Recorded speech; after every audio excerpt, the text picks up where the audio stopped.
నంది, ఆ చివర కొంచెం పైకి లాగు, గడపకు తగలకుండా ఉండాలి. ఇప్పుడు సరిపోయింది. ఉగాది పచ్చడి వాసన ఇక్కడి దాకా వస్తోంది. అంటే పార్వతి తయారీ మొదలుపెట్టినట్టుంది.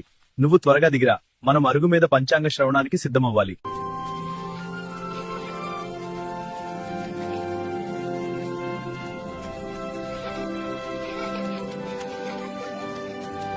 పిల్లలు ఇద్దరూ ఉదయాన్నే మొదలెట్టారు. ముగ్గు కోసం కొట్లాట. అమ్మా, నేను వేసిన ఏనుగు ముగ్గు ఎంత బాగుందో చూడమ్మా. అన్నయ్య, నువ్వు వేస్తే అంతా గజిబిజి అయిపోతుంది. నేను నెమలి పించం లాంటి ముగ్గు వేస్తాను. అమ్మా, నాకే కదా ఎక్కువ రంగులిస్తావు. సరే సరే, మీ ఇద్దరికీ సమానంగానే ఇస్తాను. ముందు ఆ కాళ్లు కడుక్కోండి, ముగ్గు తొక్కకండి.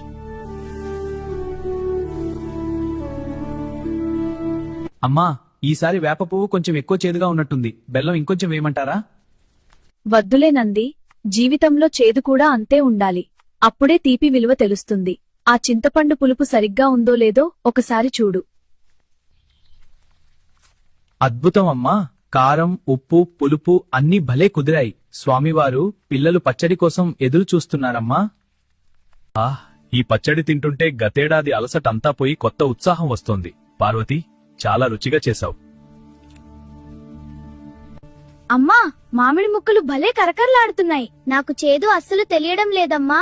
అంతా తీపిగానే ఉంది. ఇంకొంచెం వడ్డించినంది. స్వామి, ఈ పరాభవనామ సంవత్సరంలో వర్షాలు బాగున్నాయనుంది. రైతులందరూ సంతోషంగా ఉంటారు. సంతోషం నంది. ఆదాయం వ్యయాల గురించి ఏం రాసి ఉంది? మన ఇంటి లెక్కలు కూడా ఒకసారి చూడు.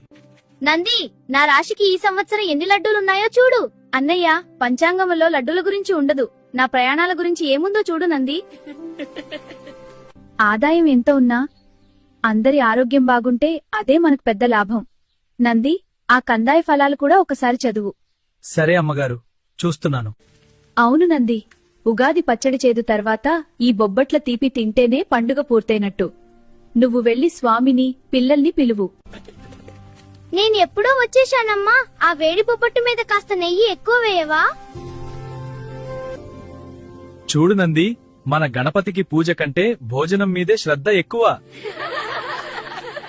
రండి రండి, అందరికీ ఉగాది శుభాకాంక్షలు. భోజనాలు సిద్ధంగా ఉన్నాయి, లోపలికి రండి.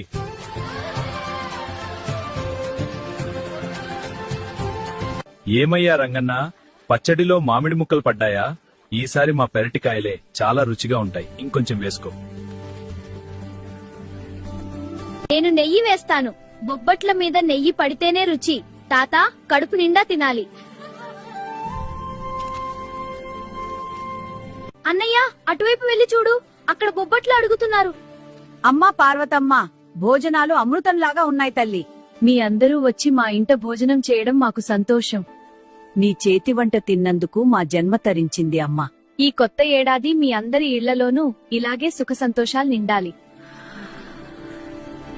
చూశారా నంది, 10 మంది కడుపు నిండినప్పుడు ఆ ముఖాల్లో ఉండే వెలుగు 100 దీపాల కాంతి కంటే ఎక్కువ. నిజం స్వామి, పండుగ అంటే కేవలం పూజ కాదు, ఇలా పంచుకోవడంలోనే అసలైన భక్తి ఉంది.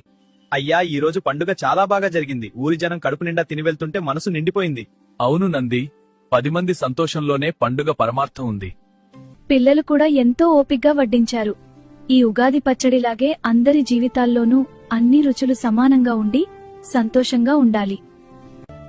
కదా అన్నయ్య, ఈ ఉగాది మనకు చాలా గుర్తుండిపోతుంది. అవును తమ్ముడు, ఈ ఉగాది నిజంగా చాలా ప్రత్యేకంగా ఉంది. లోకబాంధవులారా, ఉగాది అంటే గడిచిన కాలాన్ని గౌరవిస్తూ రాబోయే కాలాన్ని ఆహ్వానించడం. ఈ పరాభవనామ సంవత్సరంలో మీరందరూ పట్టుదలతో, ధైర్యంతో అనుకున్న పనులు సాధించాలని ఆకాంక్షిస్తున్నాను. లోకా సమస్తా సుఖినో భవంతు. అందరికీ పరాభవనామ సంవత్సర ఉగాది శుభాకాంక్షలు.